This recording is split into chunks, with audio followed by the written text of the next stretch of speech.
ვიფასო სენელებო და მეგობრებო, ახლა მე თქვენ შემოგთავაზებთ კორი გუდის ვიდეოს. უпростоროდ არის ასეთი არხი. ახლა გეტყვით. Заметки странника. ხო, ესეც რუსული არხია, Заметки странника. სადაც ეს ავტორი, ამ არხის ავტორი ტექსტს კითხულობს.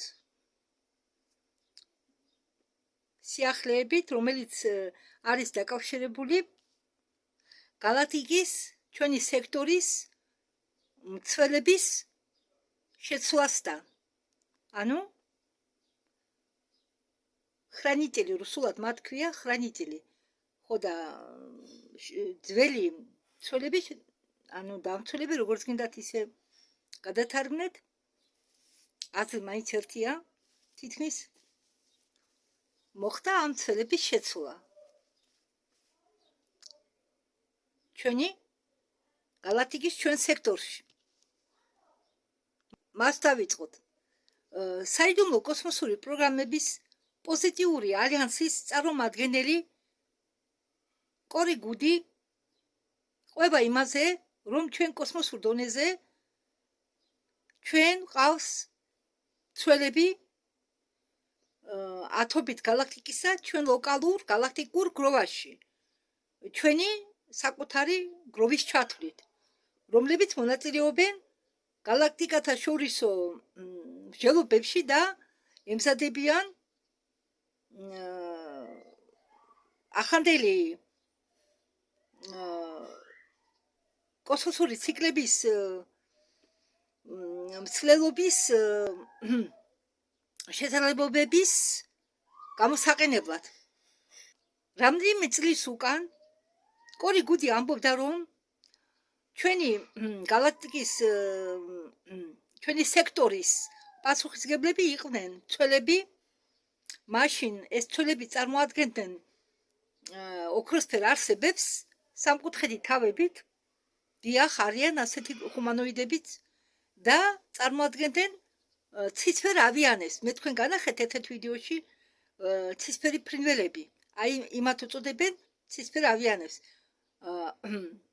და ახლა ისინი შეცვალეს უეცრად სხვა წარმომადგენლებზე, მაგრამ კორი გუდს აუგზავნეს თავიდან მათი დახასიათება, რადგან ჯერ ამ ინფორმაციის გაზიარება ადრეაო, რადგან შეიძლებაო გამოიყენონო ამ მცველების აღწერა იმისთვის, რომ შემდეგ ისინი ლოცვაში მოიწვიონ და მათზე ილოცონ, მაგალითად, ან მათ სცენ თაყვანი. ეს კი არ უნდათ მაგათ. ამიტომ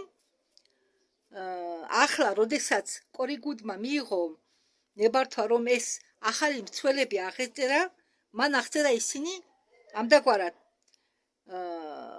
ისინი არიან ჩრდილოვანი არსებების საწინააღმდეგო, გამოიყურებიან ჩრდილოვანი არსებების საწინააღმდეგო და წარმოადგენენ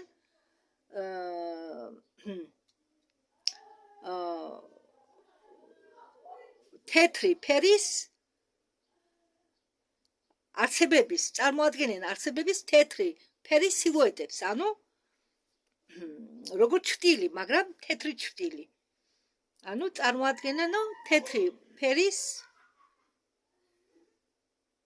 სილუეტის არსებებს, თეთრი ფერის სილუეტები. თქვენ რომ ნახოთ ახლა თეთრი ფერის სილუეტები. და ისინი ძალიან გამარიანო მიწიერ ადამიანებს. წარმოიდგინეთ, რომ თქვენ უყურებთო მიწიერ ადამიანს, რომელიც შედგებაო თეთრი სინათლისგან. როდესაც ისინი მოძრაობენო, ან ხელს კეცავენო, იმ საკეც ადგილებში ჩნდება მერცანიე, სინიე მერცანიე, ლურჯი ციმციმი, როგორც აი ლიბლივი ლურჯი ფერისა. მაგრამ ისინი თეთრ სინათლეს წარმოადგენენ. ხშირად ჩნდება ჯერ ერთი არსება, შემდეგ ის იყოფა ორზე ან სამზე. მაგრამ ენერგეტიკულად ისინი იგრძნობა როგორც ერთიგივე არსება. ისინი აქ არიან შემდეგი ციკლისთვის. რა დროსაც ადამიანებს აქვთ მეტი უფლებები და პასუხისმგებლობები და ძველიც და ახალიც მცველები ეკუთვნიან სფერების იმავე ჯგუფს, რომლებიც არიან ქმნილების ენერგიები, ესე იგი, ერთიანი ჩვენი სამყაროში ერთიანი უსაზღვრო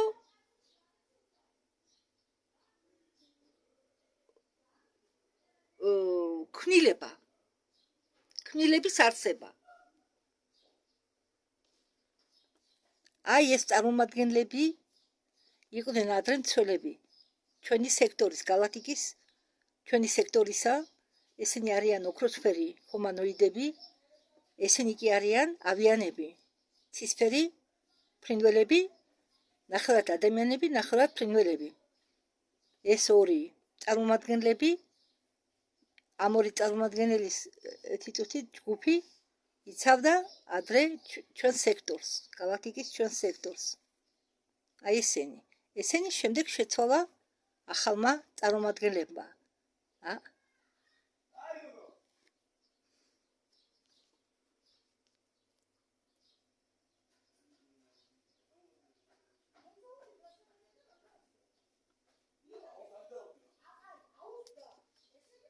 ეს ცისფერი ავიანები არიან არსებები მე-6 სიმჭიდროვედან.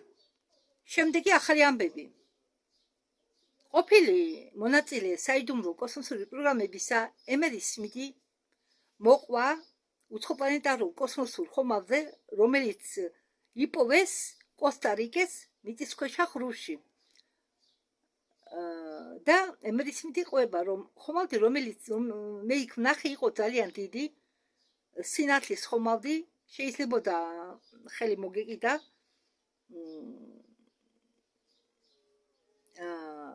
წამოიდგინეთ სინათლე, რომელიც არა ბრმავებს, არამედ ანათებს ისე, რომ შეიძლება მისი ყურება და ფოკუსირება მაგაზე და არ იქნება მხედველობა არ გექნებათ დაზიანებული, თვალები არ დაგიზიანდებათ.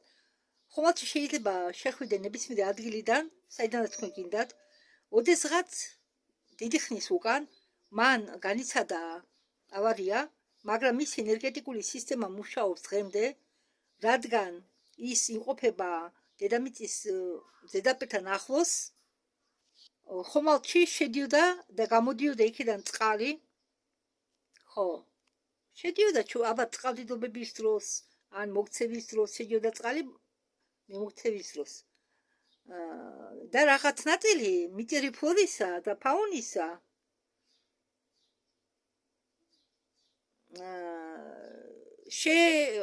როგორ გითხარ, შეერივნა იმას, რაც ხომალდმა ჩამოიტანა თვითონ.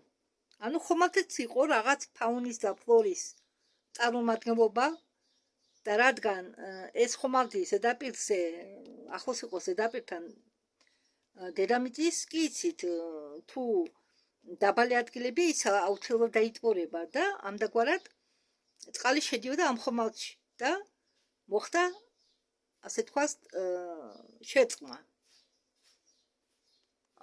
და ამის გარდა გარემო ცვლიდა, გარემო იცვლებოდა ამ ხომალდის ენერგიის მოქმედების ქვეშ. და შესაძლებელია, რომ ამ ხომალდმა მოიტანა ბაქტერიები და კიდევ რაღაც, რადგან იქ სიღრმეში იქნება შეგრძნება ბიოლუმინესცენციისა. ბიოლუმინესცენცია კი იცით რა არის ეს, როდესაც აი ბევრი ადგილია მიწისქვეშ ადგილები, ღრუები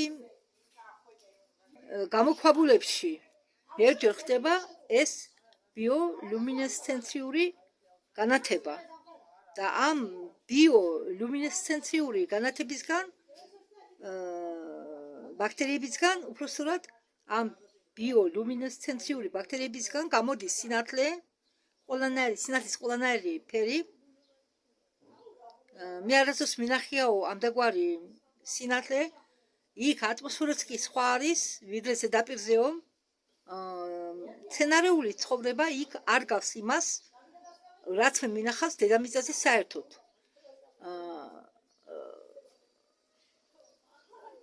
რაც იქ იყო, ყველაფრისგან გამოედინებოდა სითხე. ტოტების ღეროებიც კი ისე გამოიყურებოდა, რომ თითქოს მის ქვეშ მეედინებოდა სითხე. მცენარეები იყო რაღაც სასწაული, ისინი ფლობდნენ ცნობიერებას. საკურველია ყველა მცენარეა გაცნობიერებული, მაგრამ ხომალდზე რაც მცენარეები იმყოფებოდა ჩამოტანილი თან, ისინი განირჩეოდნენ დანარჩენებისაგან. მთელი ნიადაგი როგორც გუბკა. თითქოს თქვენ მიდიხართ გუბკის მატრასზე და ის ყველაფერი ნესტიანია.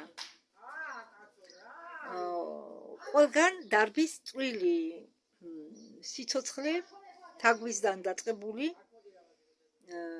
თხუნელები და ზემლეროკებს უძახიან, უსუათ არ იცი რა არის.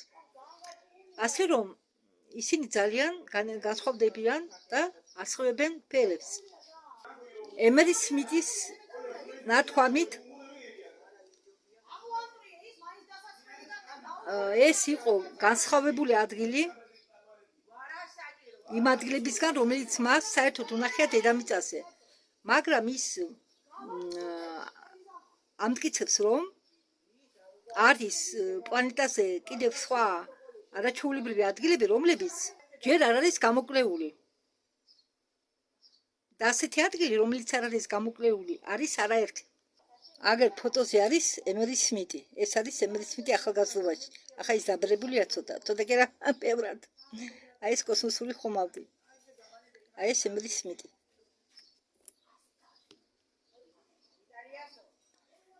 ეს არის კორიგუდი. ახლა ის შეცვლილია, დაბრებულია ცოტა. აი ეს არის ცივილიზაცია ცისფერი ავიანების წარმომადგენელი. ცისფერი ავიანების წარმომადგენელი. ეს კორიგუდი. კორიგუდი ამბობსო, რომ ჩვენ გვაქვსო, ჩვენი მაღალი მე და ამ მაღალ მეზე მაღლა ვინ არისო? ამ კითხვაზე ეცადაო პასუხი გაეცა ყოფილი მონაწილე საიდუმლო კოსმოსური პროგრამებისა, კორიგუდი, იქიდან გამომდინარე, რომ მას მისცენ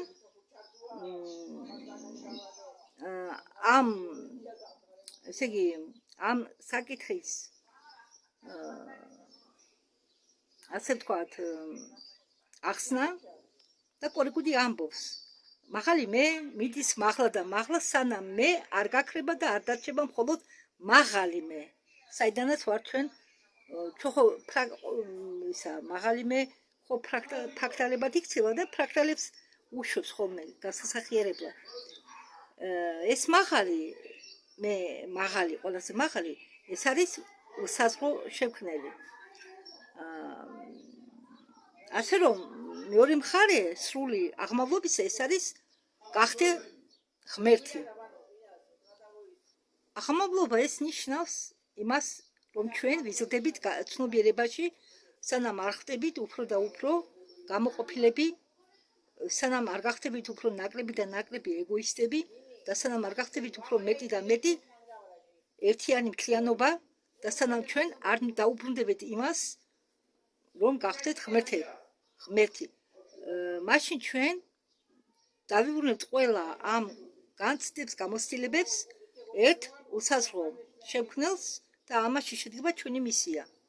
ცნობილი მკვლევარი და კონტაქტორი საიმონ პარკსი ამბობს, რომ უცხო პლანეტელებს ისევე როგორც ადამიანებს აქვთ სული, რადგან ყოველი ცოცხალი არსება შექმნილია ერთ და იგივე წყაროთი, მაგრამ არის ხელოვნური პროგრამული სიცოცხლის ფორმები.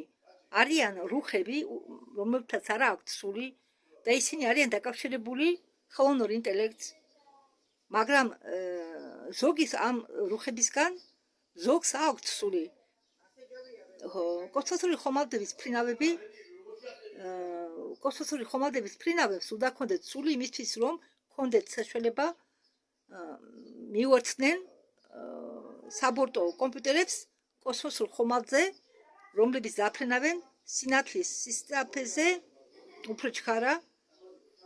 აი არის ასეთი კინოები, როგორც Star Trek, Enterprise, War Factor 7, არიან კაპიტანი კირკი, ან კაპიტანი პიკარდი.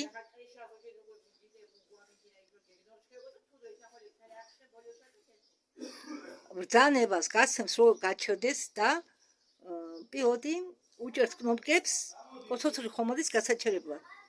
ეს სისულელია, იმიტომ რომ როდესაც თქვენ მოგზაურობთ სინათლის სიჩქარით, რომელიც 7-ჯერ აღემატება არა, თქვენ როდესაც მოძრაობთ სიჩქარით, რომელიც აღემატებაო სინათლის სიჩქარეს 7-ჯერ და ვიღაც რომ გეუბნებათ თქვენ გააჩერეთო ხომალდი, მაგ დროისთვის თქვენ რომ უჭერთ ღილაკებს, სანამ დაუჭერთ ღილაკებს და სანამ ხომალდს გააჩერებთ, თქვენ ამ დროს შეგიძლიათ ტრილიონი, მილიარდი, მილიონი მილი მოცილდეთ იმ ადგილს, სადაც უნდა გაჩერებულიყავით.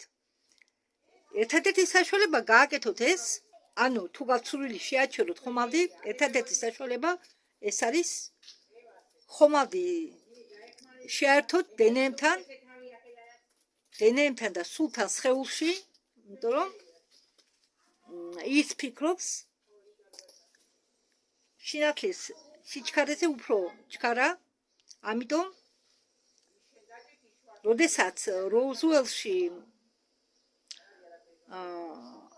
ავარიაში მოხვედრილი კოსმოსური ხომალდი იყო ამერიკელებით დაშლილი, მაგათმა აღმოაჩინეს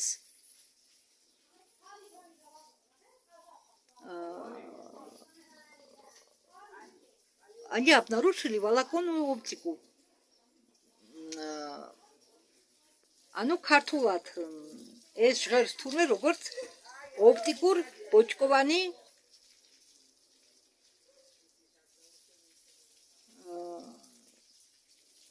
სისტემა, გაყვანილობა. კოსმოსური ხომალდის კონტროლის სისტემა იმართებოდა სინათლით და არა ღილაკებით. ფრინავს ჰქონდა სული, ამიტომ ფრინავმა შეძლო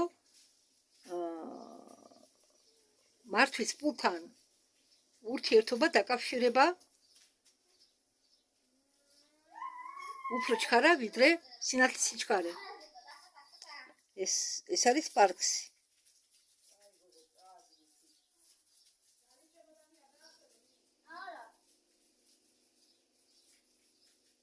ეს არის რუხების ერთ-ერთი რასის წარმოადგენელი, რადგან ისინი სხვადასხვა სახეობას წარმოადგენენ.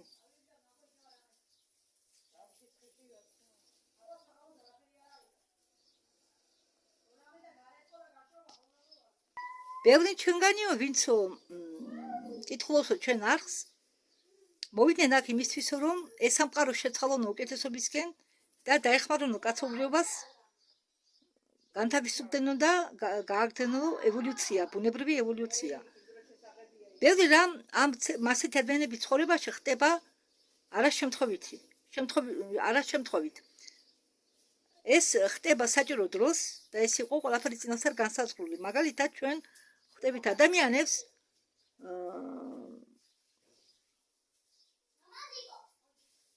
როდესაც ჩვენ ხვდებით ადამიანებს, იმ მაგალითად სხვადასხვა ადგილებში, ეს არ არის ყველაფერი შემთხვევითი. ჩვენ ხვდებით ადამიანებს, რომლებსაც უნდა გაგვაღვიძონ და გვეხმარებიან გავიხსენოთ. საერთოდ ისინი არ ჩერდებიან დიდი ხნით, მაგრამ მათი ზეგავლენა ჩვენზე ძალიან დიდ შთაბეჭდილებას ახდენს. იყავით ყურადღებიანი და მიენდეთ სამყაროს. ჩვენ არ ვიღებთ ყველაფერს, რაც გვინდათ, ვერ ვიღებთ ყველაფერს, რაც გვინდათ, მაგრამ ჩვენ ვიღებთ ყველაფერს იმას, რაც გვჭირდება. შეიძლება ბევრს არ გქონდეს ყველაფერი, რაც სურს, მაგრამ ყველას აქვს ის, რაც ჭირდება პირველ რიგში. როდესაც თქვენ მზად ხართ, როდესაც თქვენ მოემზადებით, მომწიფთებით, ეგრეთ ვთქვათ, თქვენ გზაზე გაჩნდებიან ახალი ადამიანები, ახალი ნივთები და რომლებიც დაგეხმარებიან თქვენ გაიხსენოთ და დაგეხმარებიან თქვენი მისია შეასრულოთ. 2018 წელს მსოფლიო ეკონომიკურ ფორუმზე თემით გონებით მართვა გერითი ტალღების მეშვეობით, დახმარებით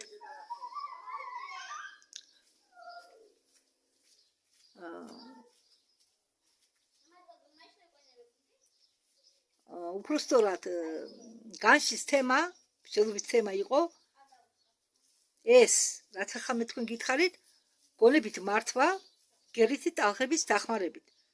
ხო, აი ამ თემასთან დაკავშირებით იყო მსჯელობა და ეს დასახელება ამ რეალური სტატიისა ანტუანა იერუსალიმისა, პროფესორი ინჟინერული მეცნიერების კაფედრისა ოქსფორდის უნივერსიტეტისა და რომელმაც გამოაქვეყნა ეს ოფიციალურ საიტზე რუსულად WEF, ეს WEF, მაგრამ არ ვიცი რა არის. შემდეგ ის იყო წაშლილი რაღაც მიზეზებიდან გამომდინარე და გადატანილია WEF არქივებში. ამ სტატიაში იყო საუბარი იმაზე, რომ ეს ტექნოლოგია შეიძლება გამოიყენო ადამიანის გონების დისტანციური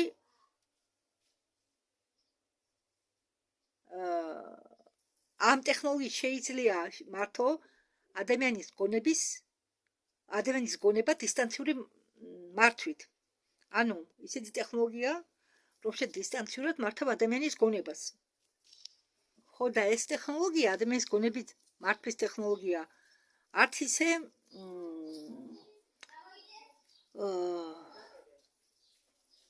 როგორ გითხრათ,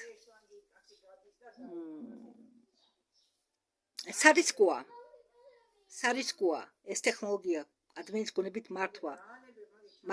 ადამიანის გონების მართვის ტექნოლოგია ძალიან სარისკოა, იმიტომ რომ შეიძლება ეს გამოიყენოს არასწორი მიმართულებით. კი, ეს შეიძლება გახდეს რევოლუციური ტექნოლოგია დაცვისთვის ან იდეალური ინსტრუმენტი მართვისთვის, რომლებიც აკონტროლებენ სუსტებს, მაგრამ